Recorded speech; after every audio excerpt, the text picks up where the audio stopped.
de realizar esta presentación sobre el tema respecto del cual va a disertar el doctor Pablo Frick en la comisión académica del colegio, y haciendo una presentación del expositor. El doctor Pablo Frick es doctor en Derecho por la Universidad de Buenos Aires, es posgraduado en Contratos y Comercio Internacional en la Universidad de Salamanca y Carlos III de Madrid, es juez nacional en lo comercial, es profesor de grado y posgrado en distintas universidades, entre ellas ESIADE, donde es profesor titular del Derecho Comercial, y en la UBA, donde es profesor adjunto desde hace más de una década. El tema de hoy va a ser la exposición sobre práctica concursal en tiempos de COVID-19. El expositor va a desarrollar el tema que lo convoca, y yo iré recogiendo las preguntas que vayan surgiendo para dejar un espacio sobre el final de la disertación, a los fines de que el doctor Frick pueda hacer las contestaciones, las devoluciones. Así que, bueno, le doy la palabra al doctor Frick. Bueno, muchas gracias, Juan, muchas gracias a vos, a quienes están participando hoy, quienes se acercaron a conversar después seguramente un poquito sobre el tema del que vamos a hablar, y bueno, especialmente al Colegio de Magistrados de San Isidro por la invitación, que me pone muy contento y además me honra porque es la primera vez que estoy hablando en este ámbito. Así que bueno, muchas gracias a todos y bueno, vamos arrancando un poquito con lo que tenía como idea para conversar acá. Cuando me sugirieron hablar, yo pensé algún tema que tenga actualidad. Yo generalmente soy medio reacio a estar en ámbitos donde las charlas son meramente dogmáticas, me gusta más aquello práctico, donde hay intercambio de opiniones, etc. Entonces, más o menos es esa la impronta que voy a tratar de darle a esto de lo que voy a hablar hoy. La característica principal, creo yo, que tiene el tema del que pensaba hablar es que transcurre en tiempo real. ¿Qué quiero decir con esto? Que además de la época que estamos viviendo, de pandemia, de cuarentena, de crisis socioeconómica muy grave, que arrastramos hace bastante, pero que se agravó este último año y medio, hacen que el derecho concursal sea, esto no es idea mía, lo escuché hace unos días de otro expositor en otro ámbito, una especie de terapia intensiva del derecho, ¿no? Es decir, hay distintas épocas socioeconómicas, culturales, donde alguna rama del derecho tiene preponderancia sobre otra. Y yo creo que desde que arrancó la pandemia, el derecho concursal tiene mucha preponderancia por diferentes motivos. Por ejemplo, quienes caminamos o andamos por el centro, por el microcentro, por los centros urbanos de la provincia de Buenos Aires, de la capital federal, vemos que en uno y en otro lugar hay un montón de empresas, de negocios, de comercios que ya bajaron la persiana. Y esto a mí me hace acordar a que el año pasado, cuando arrancamos con toda esta cuestión de la pandemia, los primeros proyectos de reforma sobre la ley de concursos, se hablaba mucho de algo que en principio no pasó y que fue la proliferación de los concursos preventivos y las quiebras. Allá por mediados del año pasado se decía, bueno, van a llover los concursos preventivos, van a llover las quiebras, y eso no pasó. Pero ¿por qué no pasó? Yo esto me lo vine preguntando hace bastante, y encontré una respuesta que me terminó conformando, pero que no es una respuesta muy ortodoxa. ¿Por qué? Porque no pasó en los hechos, los jueces no abrieron muchos concursos preventivos y no decretaron muchas quiebras, pero las quiebras y los concursos preventivos ya se dieron de hecho. O sea que esa catarata de concursos preventivos y quiebras que no se iba a dar, se dio, la estamos viviendo ahora. La otra vez yo escuchaba una charla que se dio en el ámbito de la Facultad de Derecho y el vicedecano decía con muy buen criterio, las quiebras ya están, ya llovieron, ya nos están lloviendo. El problema es que los jueces no las están decretando porque a lo mejor por la pandemia o por lo que sea, los pedidos de quiebra no llegan a los tribunales, pero las quiebras ya están de hecho. Todo ese daño que teníamos miedo que se produzca, ya se produjo, se está produciendo y agravando todos los días más. El hecho de que no tengamos más quiebras decretadas en los tribunales no implica que las quiebras de hecho no estén sucediendo.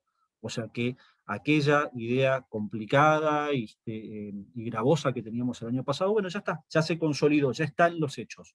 El hecho de que más adelante vengan las quiebras jurídicas, bueno, será un problema a resolver de los juristas, de los síndicos, de los abogados, de los jueces, pero el problema económico ya está. Y entonces, como decía yo hace un rato, el derecho concursal tiene un rol preponderante porque es como la terapia intensiva del derecho. Hay que tomar muchas veces decisiones injustas, decisiones que no nos gustan, pero hay que tomar decisiones porque hay que salvar al paciente enfermo, que en este caso es la economía y son las empresas y las personas humanas que están en cesación de pagos, y que esa cesación de pagos ya exista aunque no esté judicialmente decretada.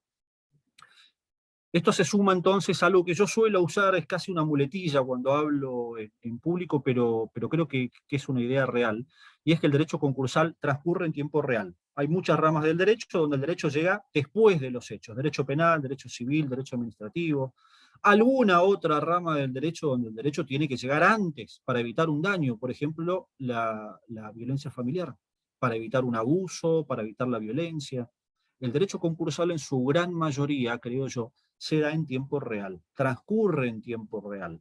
Es decir que a quienes nos dedicamos a esto, nos da una suerte de incentivo extra, y es que tenemos que resolver las cuestiones inmediatamente. El abogado, el síndico, el juez las tiene que abordar inmediatamente. Es verdad que muchas veces no contamos con herramientas diferentes de otras ramas del derecho para resolver, pero el derecho concursal, al tener esta característica, requiere soluciones excepcionales, y ese creo es un desafío mucho más grande en la etapa que estamos viviendo ahora. Una de las cosas entonces de la que se venía hablando mucho el año pasado era de que hacía falta reformar la ley de concursos y quiebras, una ley que viene del año 95, que tiene institutos muy, muy viejos, como la verificación de crédito con papel, como el legajo del artículo 279, que todavía tiene que existir en papel en los casilleros de los tribunales, y así un montón de cosas. La realidad es que esa reforma, pese a muchos proyectos que hay desde hace bastante tiempo, pero que proliferaron el año pasado, nunca llegó. Hubo algún proyecto de ley que tuvo media sanción, pero la realidad es que nunca se produjo finalmente la reforma que muchos estábamos esperando. Pero esta reforma no se produjo por vía legislativa, sí se produjo en los hechos. ¿Y por qué digo esto? Y ahora sí me voy metiendo de lleno a esto que quería hablar con ustedes. Porque el hecho de que no se haya, por ejemplo, por vía legal establecido que los periodos de exclusividad en los concursos tengan que prorrogarse, no implica que eso no haya pasado en los hechos. El hecho de que los pedidos de quiebra fueran a suspenderse para evitar la catarata de quiebras, no implica que las quiebras se hayan dado de hecho igualmente. O sea que todos esos proyectos de reforma que existían el año pasado, que no terminaron saliendo hasta el día de hoy, creo que no se dieron porque en los hechos ya empezaron a darse los presupuestos de esas leyes, y porque los jueces, con ayuda de abogados y de síndicos, empezaron a reformar en la práctica concursal. Por ejemplo, pensemos nada más en las verificaciones de crédito.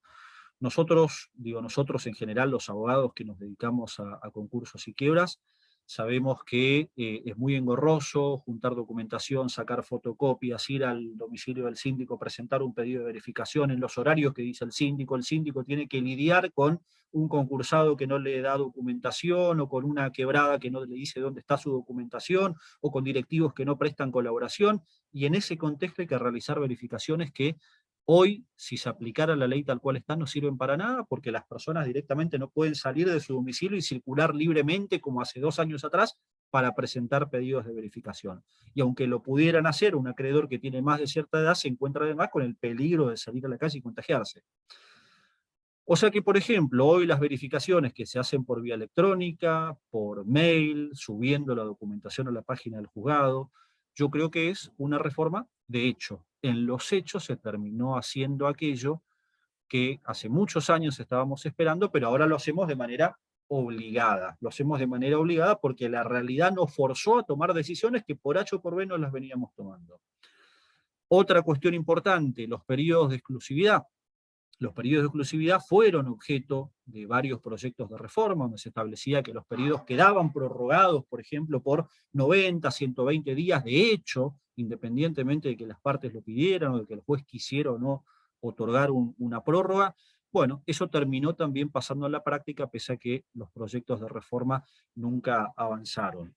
¿Por qué? Porque en los hechos, después vamos a ver más o menos con qué fundamentos, los jueces terminaron otorgando en muchos casos, casi de manera indiscriminada, prórrogas de los periodos de exclusividad. Yo mismo lo he hecho, tengo un poquito más de un mes de juez comercial y la verdad que no quiero exagerar, pero me han llegado más pedidos de prórroga de periodos de exclusividad que otras cosas que en otra época eran mucho más comunes. La verdad que la cantidad de pedidos de prórroga de periodo de exclusividad fueron muy, muy grandes. Y la verdad también no les obliga, creo que salvo en un caso, el resto las concedí por motivos que después si quieren podemos conversar. ¿Qué más les iba a comentar? Bueno, tengo pensado exponer y hablar un poco con ustedes algunos temas vinculados a la práctica. Algunos fallos recientes, algunas cuestiones que presentan alguna arista interesante, sobre todo en épocas de pandemia como las que estamos viviendo. Uno de los problemas que siempre se arrastró en materia concursal, pero que se agrava o que toma un cariz diferente en esta época, por ejemplo, me parece a mí, es el de la cesación de pagos. Muchas veces se discutía con relación a la cesación de pagos, que sabemos que es el presupuesto del concurso preventivo de la quiebra, es decir, yo no puedo presentarme en concurso preventivo porque quiero reestructurar mi pasivo o porque no tengo ganas de pagar, sino que tengo que estar en cesación de pagos, no es un favor que le pido al juez en beneficio mío, sino un favor que le estoy pidiendo en beneficio mío, pero también de la comunidad de acreedores, por eso se requiere la cesación de pagos, no nada más las ganas de no pagar. Y el problema que se planteó muchas veces es si el invocar que me encuentro en cesación de pagos en una presentación en concurso preventivo tiene que ajustarse únicamente a un hecho revelador del artículo 79 o no. ¿Por qué digo esto? Porque uno de los casos más importantes en los que además intervine hace un tiempo como secretario de la sala que intervino, que resolvió en ese caso, fue el de Oil Combustibles, donde, por ejemplo, un concurso paradigmático para mí si los hay, hoy quiebra, donde, por ejemplo, una de las cuestiones que tuvo que resolverse allí fue el tema del merecimiento de la apertura del concurso preventivo. Esto es, si el deudor se merece o no el concurso preventivo, en contra de aquellos que sostienen que no importa el merecimiento, sino que si hay cesación de pagos es suficiente para la apertura del concurso preventivo.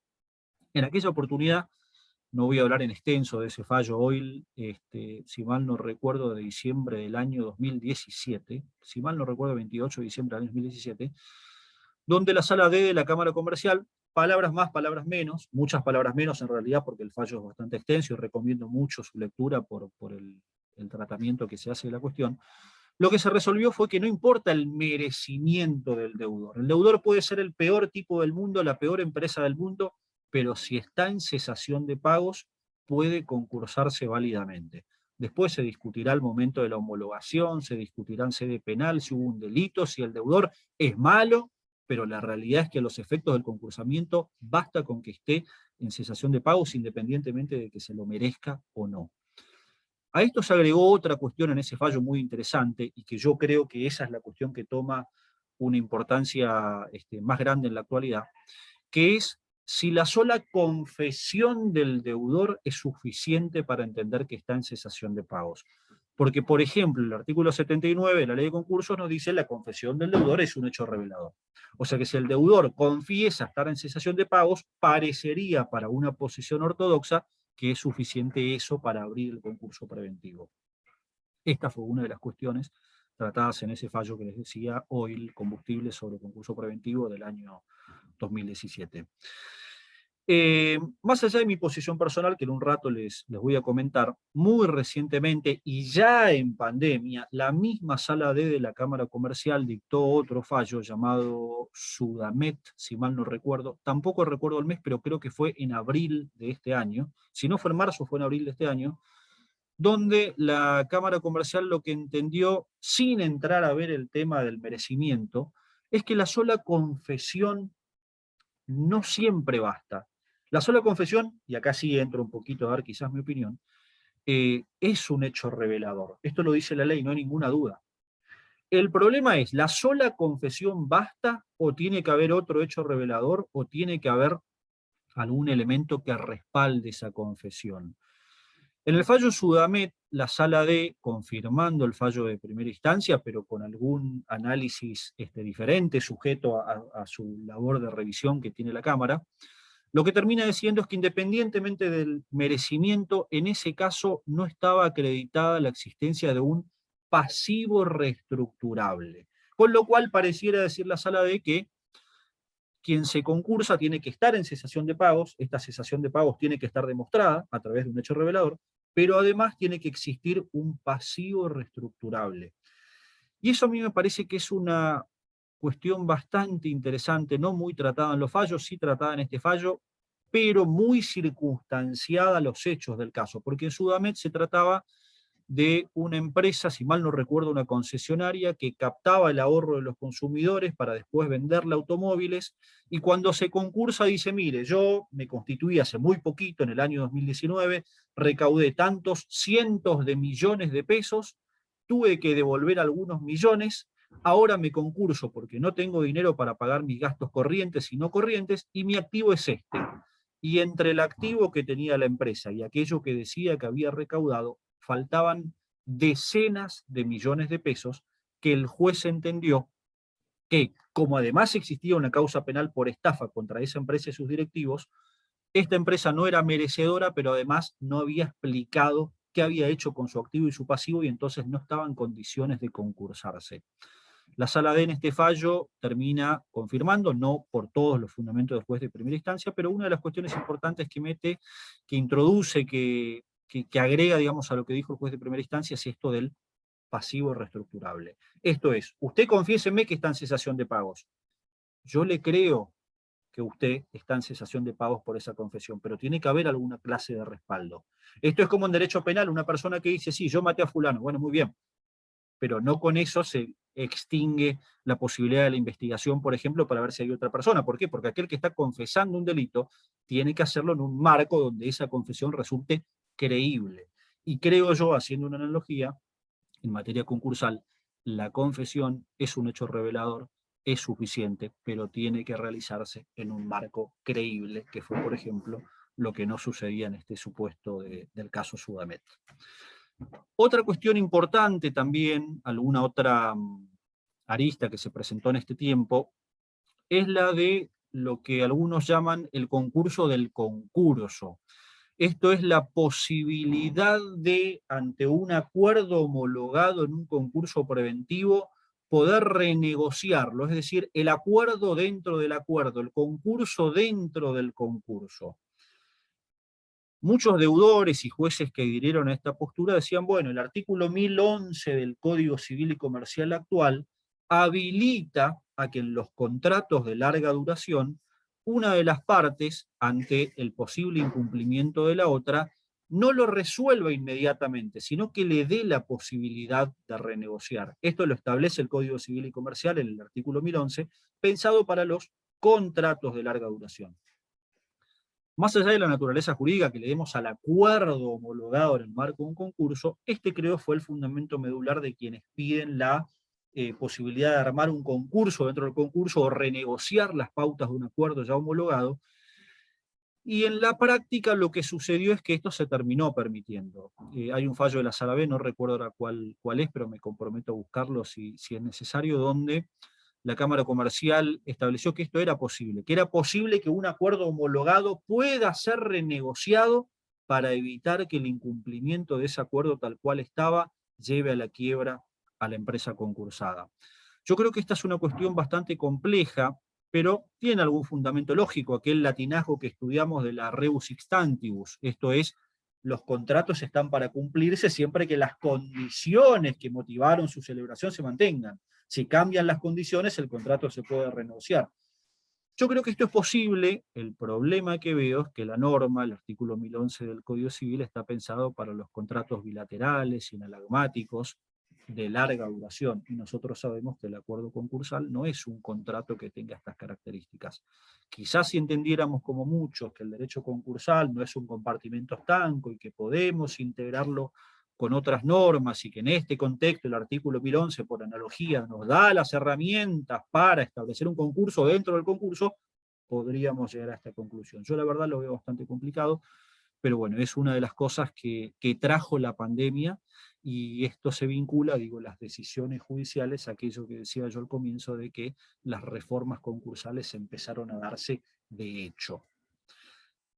Otra cuestión también vinculada a la pandemia, a la tecnología, al trámite del concurso preventivo, es la cuestión de aquellas audiencias que forzosamente tienen que hacerse en el marco de un concurso. Tuve un caso muy reciente de una audiencia informativa, que como todos sabemos, la audiencia informativa que se hace 5 días antes del vencimiento del periodo de exclusividad, o sea, cuando es muy inminente el acuerdo del deudor o la posible quiebra, donde la síndica, una persona con muchos años, una persona de riesgo por cuestiones de salud, pidió la suspensión de la audiencia. En este caso encontré una solución no muy creativa, pero bueno, que creo que me permitió salir del paso, que puede decir, mire, la audiencia informativa, pese a que no está previsto en la ley de concursos, la vamos a hacer de manera virtual.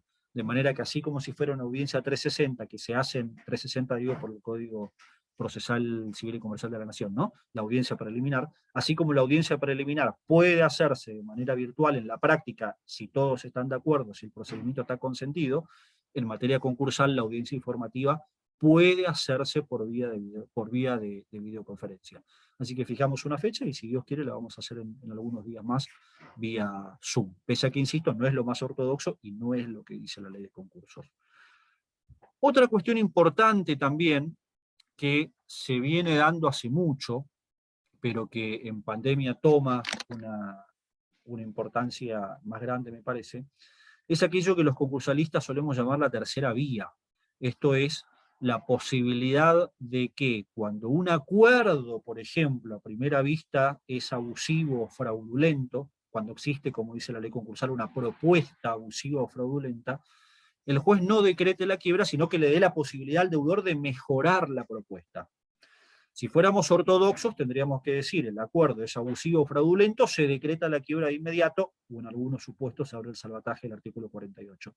Pero la realidad es que esta tercera vía, que es la posibilidad extralegal de darle la posibilidad al concursado de que mejore la propuesta para evitar la quiebra, es algo que siempre fue discutido en doctrina, y yo creo que hoy casi no hay que discutirlo, por lo menos en este contexto. Creo que en este contexto la tercera vía es la vía obligada para el juez cuando entienda que está ante una propuesta abusiva o fraudulenta. Porque no nos olvidemos que el abuso o el fraude que establece la ley concursal no es un abuso o un fraude contra los acreedores, sino contra la ley. O sea que uno no tiene por qué pensar mal del deudor que está haciendo una propuesta que no convence al juez. Me tocó un caso también interesante hace poco de una empresa gastronómica muy grande del país, donde la empresa logró las mayorías, logró un acuerdo, logró amplias mayorías por unos porcentajes muy altos, pero cuando me pongo con la secretaria del juzgado, con el empleado a mirar el expediente, ¿no? Trabajamos bastante, la verdad que encontré una de las categorías donde había algo que no me convencía, en particular eran los acreedores de origen laboral, hidrografarios y privilegiados, donde la propuesta que había obtenido, repito, las mayorías necesarias holgadamente, muy holgadamente, consistía en una espera. La quita no era, no había quita porque el capital que se proponía pagar era al 100%, había una tasa razonable, pero la espera, desde mi punto de vista, implicaba indirectamente una quita muy grande, porque en el marco inflacionario que tenemos desde siempre en nuestro país, al ser el plazo de pago final de 8 años y las cuotas de un 10, un 12, un 15% como mucho, en los hechos implicaban, tomando en cuenta el plazo de pago, en los hechos una devaluación, una quita importante en lo que se le iba a pagar a los trabajadores, que esta propuesta para esa categoría era abusiva y fraudulenta. Lo que hice un poco pensando esto que les decía fue, bueno, acudir a la tercera vía, decirle a esta empresa, mire, usted va a tener que hacer una de dos cosas: o mejorar la propuesta, o, y esta segunda opción creo que la tomé por el contexto en el que estamos viviendo, o explíqueme por qué esta propuesta que usted está haciendo es la mejor que puede hacer. La propuesta que hacía para mí era, casi les diría a todas luces, abusiva y fraudulenta. Pero si la empresa venía y me decía, mire, la verdad que con motivo de la pandemia bajó mi recaudación a un 5%, y esto es lo mejor que puedo hacer porque si no me voy a la quiebra, bueno, yo probablemente hubiera mirado con otros ojos esa propuesta. La cosa salió bien, afortunadamente la empresa pudo hacer una mejora muy importante, todavía no se resolvió la cuestión, así que no voy a hablar demasiado del caso, pero me parece que un poco el rol del juez en estos contextos tiene que ser esta, es decir, así como la ley no nos da pautas para fijar cuándo una propuesta es abusiva o fraudulenta, cosa que antes sí se hacía cuando la quita era superior al 60% en la ley vieja, en ese contexto el juez tiene que tomar en cuenta no solo la posibilidad de la tercera vía para que se mejore la propuesta, sino también para que el deudor explique por qué esa propuesta que está haciendo es la mejor que puede hacer. Y en ese contexto quizás entonces la propuesta no es abusiva. Todo esto viene lo digo con relación a las facultades y a los poderes que tiene el juez concursal y que deben ser ejercidos siempre, pero especialmente en pandemia, en esta suerte de terapia intensiva que decía yo que implica el derecho concursal para el ámbito del derecho. Estas son algunas cuestiones que me parece a mí se dieron en la práctica, de las más interesantes, aparte de las verificaciones electrónicas que estamos viendo casi todos los días en la justicia comercial. Pero hay otras discusiones que también se vieron y que ya se están dando, más del ámbito académico, pero que se vinculan mucho al momento que estamos viviendo de cuarentena, de pandemia, de enfermedad, etc. Uno de esos temas de los que quería hablar con ustedes hoy es uno, quizás el más complejo, pero no por eso menos interesante, que es el de los acreedores involuntarios, y un dogma que todos aprendimos ya desde la facultad, que es el de la responsabilidad limitada de los socios en ciertos tipos societarios. Nosotros aprendimos, y esto es un dogma para muchos bien aprendido, para mí sin dudas es un dogma bien aprendido, pero un dogma al fin, que es aquel según el cual aquel socio de una sociedad, por ejemplo, anónima o de responsabilidad limitada, responde hasta el límite de la suscripción del aporte. Yo como socio respondo hasta aquello que me obligué a aportar. Y esto está bien hacia el capitalismo, hacia la circulación de capitales, hacia la formación de empresas, a la economía, al ejercicio del comercio, la industria, etcétera. No hay ninguna duda. Por eso hablo de que es un dogma bien pensado y que a lo largo de los siglos ha dado buenos resultados. Pero hay algunos autores, y yo no descarto que esto en algún momento tome algún estado parlamentario en algún proyecto, porque se está discutiendo cada vez más en los congresos, se plantea la posibilidad de que ante los acreedores involuntarios, los socios con responsabilidad limitada tengan responsabilidad ilimitada. Voy a poner un poco en contexto por si alguien no está al tanto de la cuestión. En un concurso preventivo en una quiebra, tenemos acreedores voluntarios, entre comillas, aquella persona que contrató con un deudor sabiendo que podía concursarse o quebrar, bueno, en cierto modo asume un riesgo.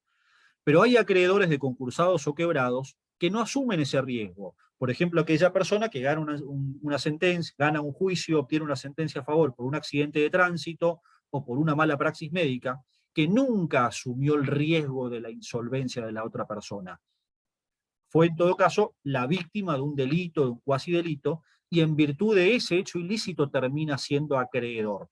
O sea que ese acreedor es tan acreedor como el otro, pero este es involuntario, nunca quiso asumir ese riesgo. Se encontró en la situación de ser un acreedor concursal.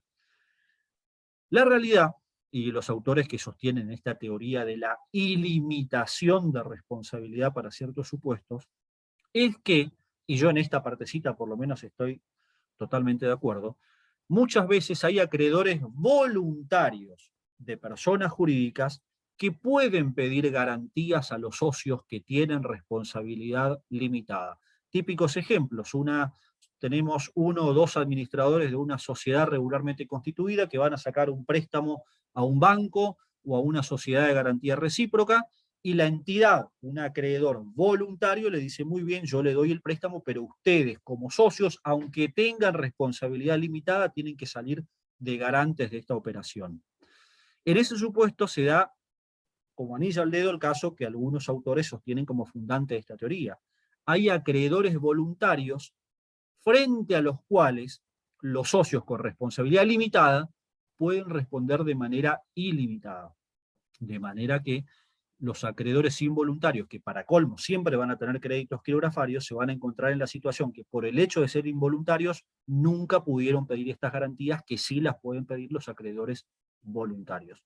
Por eso algunos autores plantean esta posibilidad de que ante estos acreedores involuntarios, repito, accidentes de tránsito, mala praxis médica, mala praxis profesional de otro estilo, puedan requerir la responsabilidad ilimitada de los socios de la persona jurídica. Acá viene otra cuestión y es si se aceptara esta posibilidad, que yo creo que por lo menos hay que pensarla como para abandonar los dogmas, no necesariamente para alejarnos del dogma, pero sí para repensarlos, para cuestionarlos. Si el derecho es una ciencia, lo primero que debemos hacer es cuestionar los dogmas. Es la cuestión relativa a cómo se extendería esa responsabilidad. ¿Sería solidaria? ¿Sería mancomunada? Bueno, yo creo que los autores, en su mayoría los sostenedores de esta teoría, lo que vienen manifestando es que la responsabilidad tiene que extenderse a los socios de manera concurrente, es decir, que ante los acreedores involuntarios deben responder en la proporción del capital social que detenten sus cuotas o sus acciones.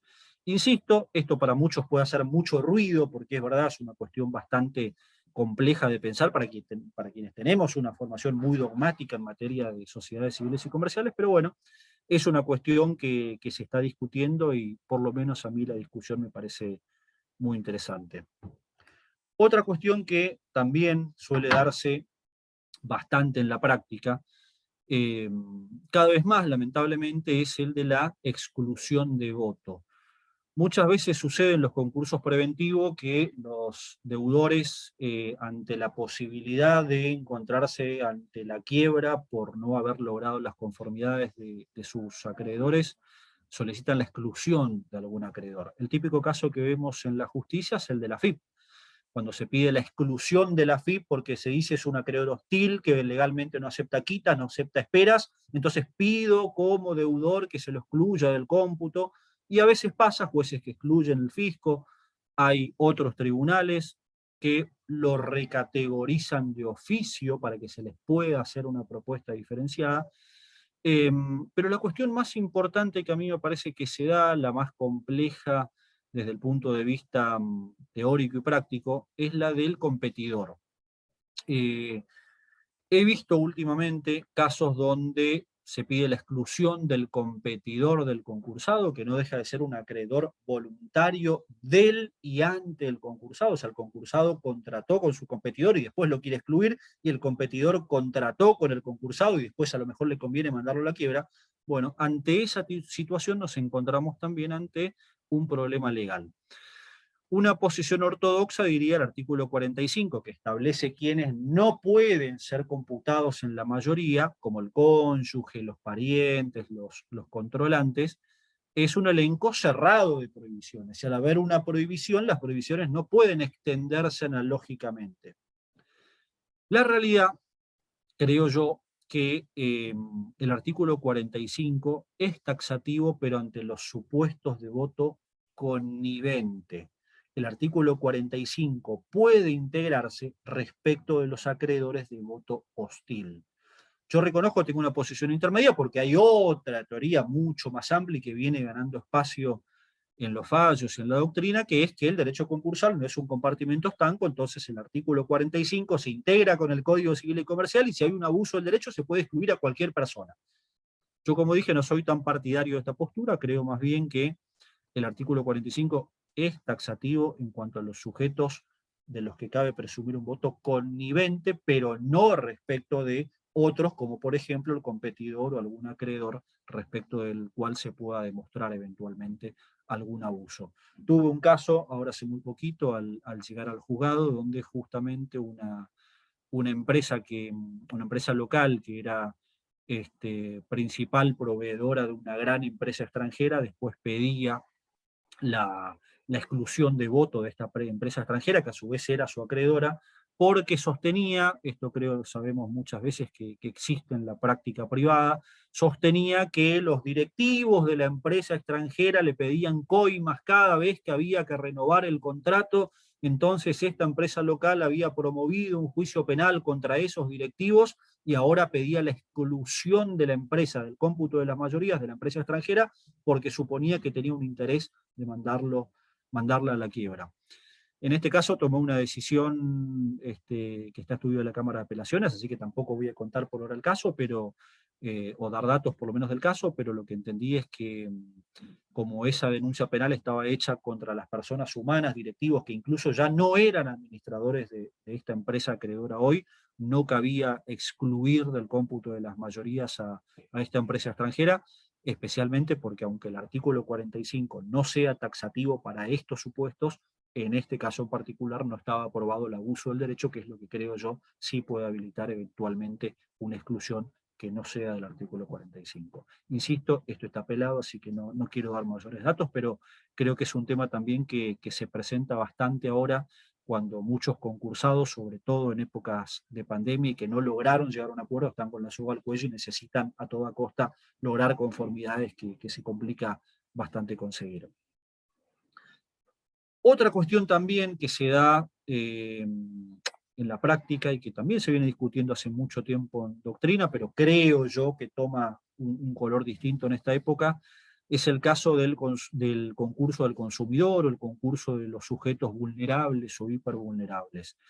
Hubo varios proyectos de reforma también, intentando establecer una forma de concursamiento, de quiebra, de pequeñas personas, o mejor dicho, personas humanas con pequeños patrimonios como consumidores, como personas vulnerables por razones de edad o por razones económicas, porque parten de la base de una premisa con la que yo por lo menos estoy de acuerdo, y es que el concurso preventivo bajo ningún punto de vista está pensado para las personas humanas, está pensado para las grandes empresas. El solo hecho de pensar que hay que pagar una tasa de justicia muchas veces muy alta, el solo hecho de pensar que hay un montón de gastos de publicidad, que hay un montón de gastos de honorarios de síndicos, gastos del proceso, a mí por lo menos me hace ver que el concurso preventivo e incluso la quiebra no están pensadas para las pequeñas personas humanas. Y ese problema se agrava mucho en la actualidad, porque la insolvencia de las personas humanas consumidoras o hipervulnerables constituye un fenómeno que se da cada vez más frecuentemente. Yo hace un tiempo tuve que hablar en otro lugar y daba un ejemplo que creo que la práctica terminó demostrando que es la realidad cada vez más cotidiana, y es que hay muchos gastos en los que todos incurrimos muchas veces que antes eran suntuarios y hoy no lo son. Por ejemplo, comprarnos una computadora o 2 computadoras o 3 computadoras seguramente hace un par de años eran gastos suntuarios. Hoy no lo son porque en virtud de las restricciones de circulación, las restricciones de reunión, muchas veces en una casa una computadora y hasta 2 no basta, porque hay un chico que tiene que estar en el colegio, una de las chicas que tiene que tomar clase de inglés, el padre que tiene que trabajar, la madre que tiene que trabajar con la computadora. Entonces el gasto en tecnología, que antes podía ser un gasto superfluo o suntuario, hoy no lo es. Y eso implica además un endeudamiento muchas veces para acceder a esa tecnología. De manera que este endeudamiento que mucha gente está tomando, y ya no es un privilegio de la clase alta o de la clase media comprarse 1, 2 o 3 computadoras, las clases bajas también lo tienen que hacer, porque como sabemos las clases presenciales para muchos estamentos en muchas ciudades y grandes centros urbanos ya no están. Hoy tenemos muchas clases por videoconferencia, etcétera, de manera que no acceder a la tecnología es estar marginado, o para los marginados estar un poquito más marginados todavía. Entonces ese endeudamiento de pronto para acceder a la tecnología a la que hace 4 o 5 años no era imprescindible acceder, hoy es imprescindible.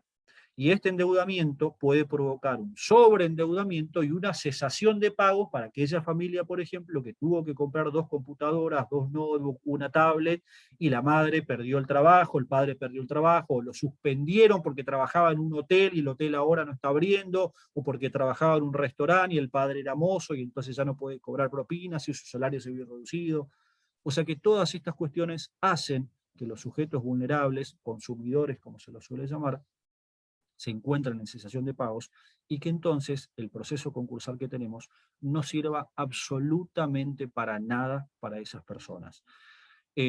Hubo varios proyectos el año, o sea, los hay hace mucho tiempo, pero el año pasado proliferaron, empezaron a crecer como las plantas, como los yuyos, en materia de concurso al consumidor, Y la verdad que habré leído más o menos 14 proyectos y ninguno me gustó. ¿Por qué no me gustó ninguno? Sonará odioso para quienes han redactado los proyectos, pero yo creo que todos los proyectos tenían un denominador común erróneo, y es que todos los proyectos partían de la base de que el procedimiento tenía que ser judicial, que tenía que ser con un síndico, que tenía que tener muchos gastos elevados, por ejemplo, arrancando nada más por los honorarios del síndico, y esto me parece a mí que es absolutamente contraproducente. Hubiera sido una hermosa ley para poner en un cuadrito, pero impracticable en los hechos, porque la persona sobreendeudada e insolvente que no tiene trabajo, que se sobreendeudó por una cuestión coyuntural, no tiene dinero para pagar honorarios al síndico, para pagar una enorme tasa de justicia, ni los gastos que termina implicando un proceso concursal. Si a esto se suma, como me han dicho varios síndicos, yo ni loco agarro un concurso al consumidor en estas condiciones, porque si me cuesta cobrar honorarios en un concurso normal o en una quiebra normal, a un consumidor no le cobro más honorarios, entonces no lo agarro. Entonces digo, hay proyectos que desde lo teórico son muy lindos para leer, pero cuando establecen cosas que están alejadas de la realidad, a mí por lo menos no me gustan, y creo que la gran mayoría de los proyectos en este sentido que existieron en épocas de pandemia no sirvieron para sortear este obstáculo muy grande. Quizás un procedimiento que dio, creo yo, buenos resultados, fue el de la provincia de Mendoza. En la provincia de Mendoza se estableció en las leyes de procedimiento locales concursos para las personas humanas consumidoras. O sea que se legisló en materia de bancarrotas, pese a que nuestra Constitución dice que esa es una atribución del Congreso Nacional, no de las provincias. Esa sí fue una materia delegada de las provincias a la Nación. Sin embargo, algunos sostenedores de que las provincias sí pueden legislar en materia de pequeños concursos y quiebras para consumidores o sujetos vulnerables, fue que nuestra Constitución Nacional, copia en este aspecto de la Constitución de Estados Unidos, establece que al Congreso le corresponde legislar sobre bancarrotas, y que bancarrotas se refiere a empresas y no a personas humanas, de manera que para quienes sostienen que esto es posible, sí se puede regular en un código de procedimientos local el concurso preventivo de la quiebra de una persona humana, porque eso no fue lo delegado por las provincias a la nación. Yo creo que esto es bastante discutible, pero la realidad es que algunos tribunales de la provincia de Mendoza declararon la inconstitucionalidad de este procedimiento. Cosa que, más allá de la cuestión jurisdiccional o constitucional, a mí me parece una pena, porque creo que tienen que existir procedimientos, de ser posible administrativos, de ser posible con asesoramiento al consumidor, y de ser posible también casi gratuitos, para lograr en esos supuestos muy excepcionales la superación de la insolvencia.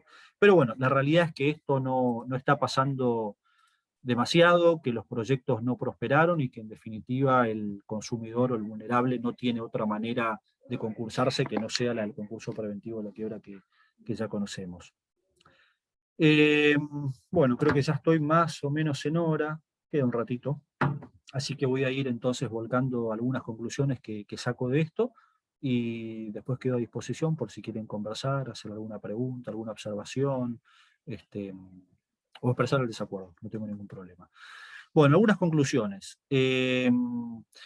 Muchos esperábamos, aquellos a los que nos gusta el derecho concursal, que con el tiempo lleguen soluciones legislativas y estructurales a muchos problemas que vemos en materia concursal. Concurso del consumidor, verificaciones con hojas y miles de resmas de papel,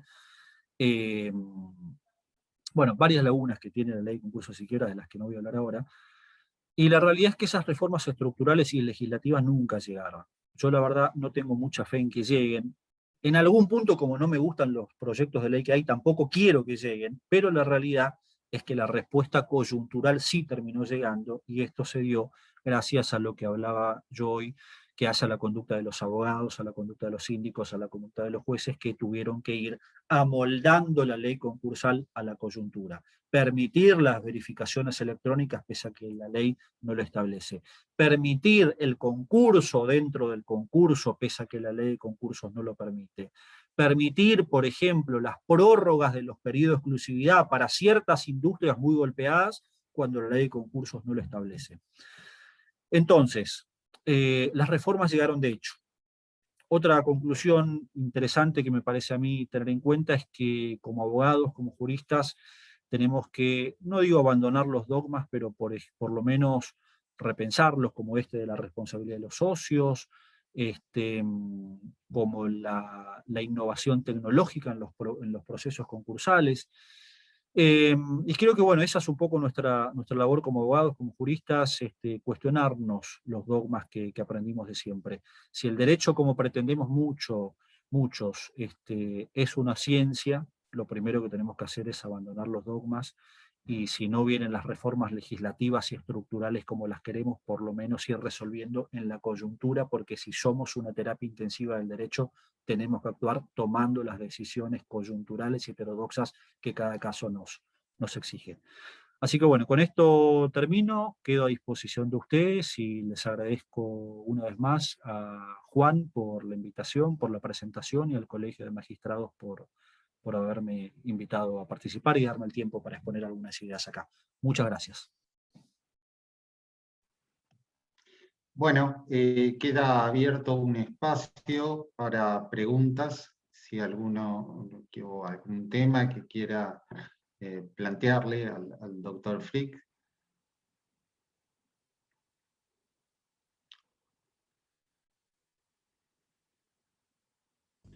Ha sido lo suficientemente claro. A ver, sí, Santiago. Sí, ¿qué tal? Buenas tardes. ¿Se escucha lo que digo? Sí. Bueno, muchas gracias. Muy buena la exposición.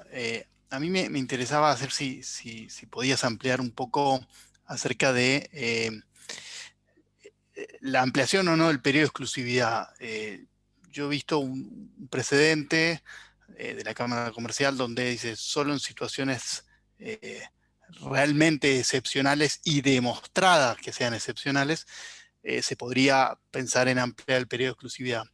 Y otras salas que con más simpleza, digamos, han dicho, estamos en una época de pandemia y esto arrasó todas las industrias, así que casi sin dudar han ampliado el periodo de exclusividad, e inclusive poniendo una fecha, un deadline concreto, diciendo, bueno, de acá a 3 meses amplió el periodo de exclusividad. Nada, me interesaba saber, yo en el juzgado tuvimos 2 asuntos y se denegó el periodo de exclusividad. No, los peticionantes no habían acreditado, digamos, no plantearon concretamente o no nos dieron razones precisas de por qué ellos precisaban ampliar el periodo de exclusividad, más allá del contexto. Digamos, se suponía que ellos daban, por supuesto, el contexto de pandemia, pero el criterio del juez fue decir, no, necesito que realmente me demuestren que ellos imperativamente necesitan esto. Bueno, me interesaba ampliar un poco eso, si es posible. Bien. Como la ley no prevé ninguna solución, yo creo que la cosa es bastante opinable, así que un poco la respuesta que le doy al colega es más de opinión, sobre la base, como también decía él, de lo que vemos que resuelven muchas veces las cámaras de apelaciones, que tienen la última palabra en estas cuestiones. Yo creo que las prórrogas del periodo de exclusividad tienen que ser absolutamente excepcionales, en eso estoy totalmente de acuerdo con quienes sostienen eso. El problema que suelo ver es un problema por ahí recurrente en los poderes judiciales, que es como el abuso del cliché, ¿no? Es como si procede o no procede. Y yo creo que entre el sí procede y el no procede hay un mar de posibilidades. Un mar de posibilidades que depende de cada caso en concreto. Por supuesto que para el juez siempre va a ser lo más cómodo agarrar el sector de la biblioteca que dice que sí, el sector que dice que no, elegir alguno de los dos y darle para adelante. Pero la realidad me parece a mí es que hay que ver cada caso en concreto. ¿Por qué? Porque no es lo mismo, por ejemplo, doy 2 casos que me han pasado a mí en épocas distintas. Una empresa que había tenido 4 prórrogas del periodo de exclusividad y la última que había vencido en febrero de este año. Yo llego al juzgado y me entero que el periodo de exclusividad estaba vencido desde febrero y ahora me pedían otra prórroga. Por una cuestión coyuntural que tampoco voy a comentar ahora, bueno, le terminé dando 10 días como máximo. Muy cortito, era una empresa dedicada a la ganadería, en una provincia con algunos problemas logística, con algunas trabas a las importaciones. Entonces dije, bueno, a ver si, aunque esté el periodo vencido, puedo dar un muy breve periodo para lograr el acuerdo. ¿Pero por qué? Porque en ese caso, si mal no recuerdo, faltaban creo que 3 conformidades de decenas que había conseguido esta empresa.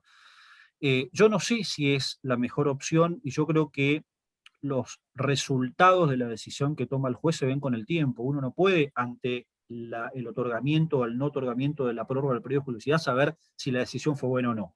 Esto lamentablemente depende después de ver si se consiguen las conformidades que faltan.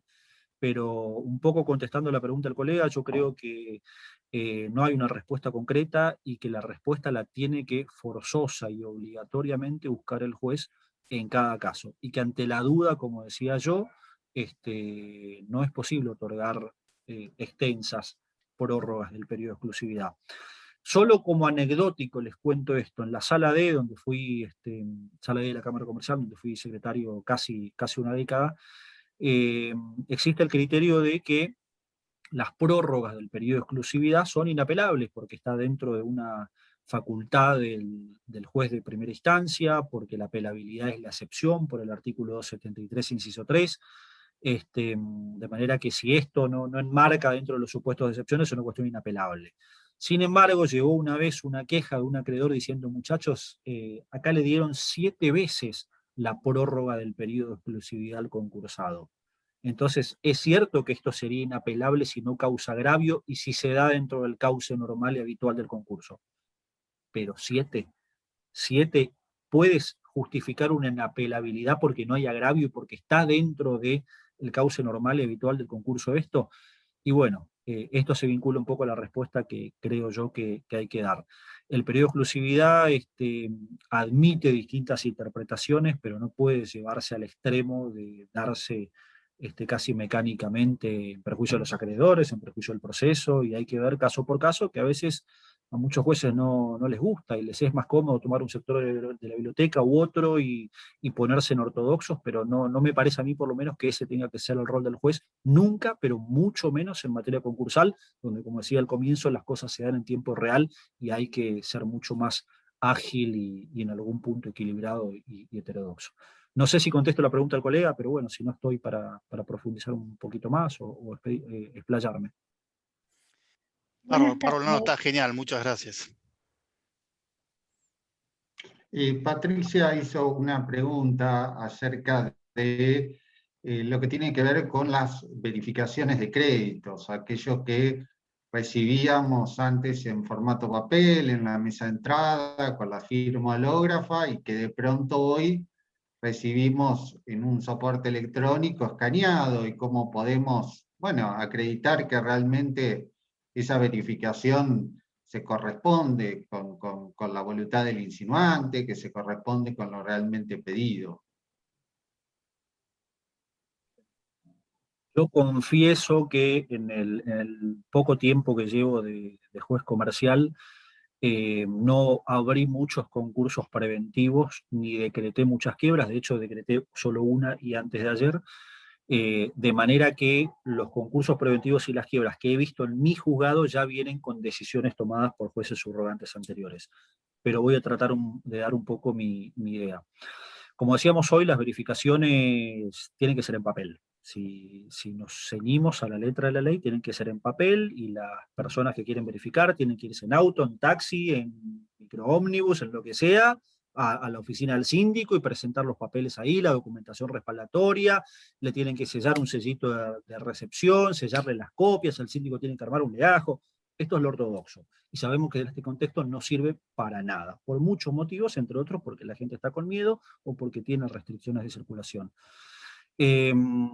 Hay varias posibilidades que se están usando, por lo menos en el fuero comercial donde trabajo yo, que son, por ejemplo, las verificaciones electrónicas a través del sistema LEX. Se crea una especie de expediente paralelo donde las personas registradas pueden subir los pedidos de verificación totalmente digitalizados, y otros supuestos donde directamente el síndico denuncia al aceptar el cargo una dirección de correo electrónico donde después se le pueden remitir los pedidos de verificación. Como bien decía la colega en la pregunta, o lo decías vos, Juan, no recuerdo quién, esto puede presentar un problema y es, bueno, la documentación original, ¿dónde está? Porque entonces el juez que va a dictar una resolución que tiene efectos de cosa juzgada material sin tener la documentación a la vista. Bueno, yo creo que acá volvemos a lo mismo, el juez tiene que innovar un poco. Yo personalmente creo que la posibilidad más lógica es permitir las verificaciones electrónicas, pero que en algún momento, en todo el íter del periodo informativo, o sea, desde el pedido de verificación del artículo 32 hasta la resolución del artículo 36, que en algún momento la persona haga llegar, el acreedor digo, haga llegar la documentación original al síndico, por lo menos para que la tenga a la vista, o que el juez la tenga a la vista. Yo puedo admitir, me parece, que el síndico haga el informe individual sin tener la documentación a la vista, o puedo permitir que el juez dicte la resolución del 36 sin tener la documentación a la vista, si por lo menos la tuvo el síndico. Lo que yo no creo que hay que permitir, o creo que no hay que permitir, es que se dicte una resolución verificatoria sin que el síndico ni el juez en ningún momento de todo el periodo informativo hayan tenido a la vista la documentación original. Para esto hay varios motivos: pedir la documentación original que se lleve en algún momento, o presentar certificaciones en cuanto a las copias, o por lo menos exigir a los acreedores que en algún momento se acerquen, muestren el original, que el secretario certifique que es una copia, pero en mi opinión el pedido de verificación electrónica no puede relevar a la parte de presentar la documentación original, especialmente porque, como dije, la resolución verificatoria, ya sea la que opera a través del pronto pago, de una verificación tardía, de un incidente de revisión o de la resolución del 36, hacen cosa jugada material, o sea que no es una cuestión menor, es una sentencia. Bueno, no sé si contesto la pregunta de la colega, pero bueno, es un poco mi visión de la cuestión. Muchas gracias. El doctor Osvaldo Pisani, no sé si creo que había levantado la mano para hacer una pregunta. No sé si está por ahí el doctor. Bueno, una mía propia. En alguna oportunidad lo escuché al doctor Chomer hablar acerca de esto de la refinanciación o la renegociación de un acuerdo ya homologado, y él sostuvo que dentro de la regulación del Código Civil y Comercial solamente estaría admisible la posibilidad de que la renegociación se lleve con aquellos acreedores que renuncian voluntariamente a su crédito. Es decir, no tendría el efecto de las mayorías que tiene el acuerdo homologado. Y como vos bien dijiste, bueno, los contratos se cumplen en tanto las condiciones fácticas. Y cuando tenemos un acuerdo homologado se nos suma algo más, que es la cosa juzgada como un instituto procesal para darle seguridad jurídica, pero también sabemos que la cosa juzgada no es inmutable. Entonces, ¿qué postura tenés acerca de la renegociación de acuerdos ya homologados?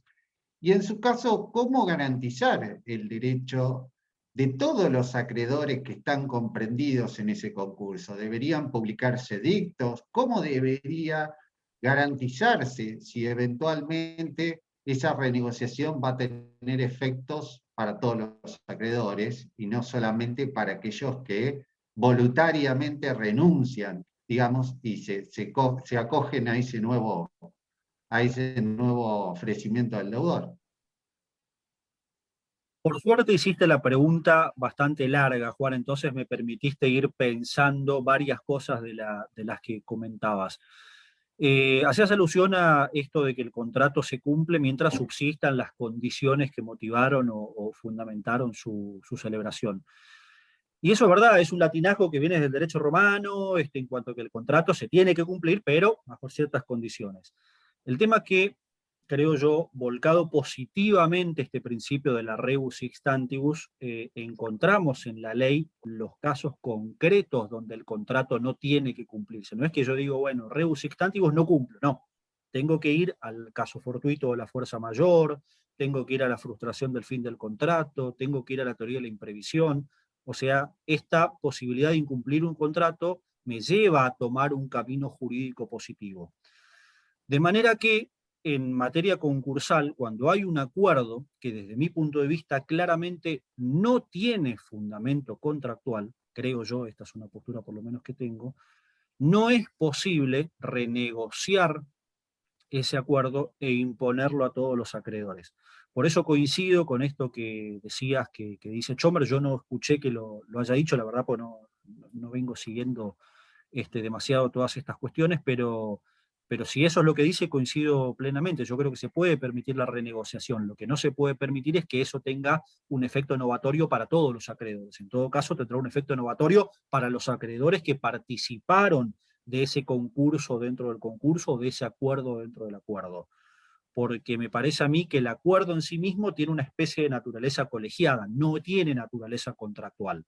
Porque si tuviera naturaleza contractual, la conformidad de las mayorías no podría afectar a los que no prestaron conformidad, porque se viola el efecto relativo del contrato.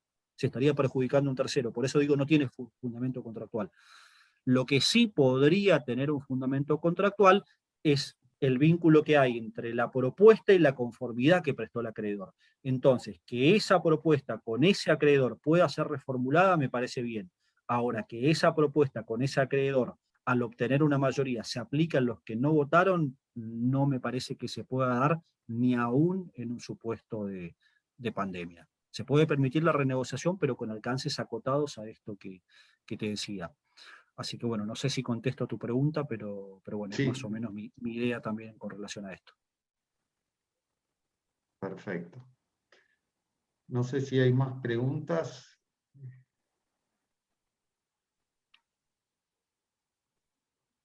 Bueno, nuevamente agradecerte la brillante exposición que has dado, muy clara para todos nosotros sobre el tema que has expuesto claramente con la practicidad que lo requiere respecto de esto de actualidad concursal y qué es lo que se está planteando respecto de verificaciones, renegociación, periodo de exclusividad.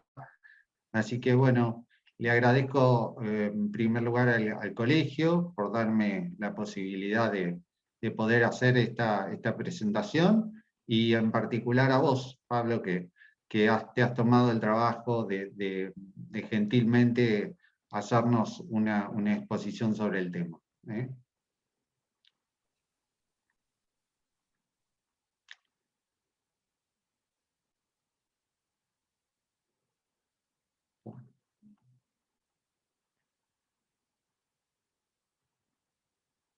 No sé si hay más preguntas, no veo acá en el chat.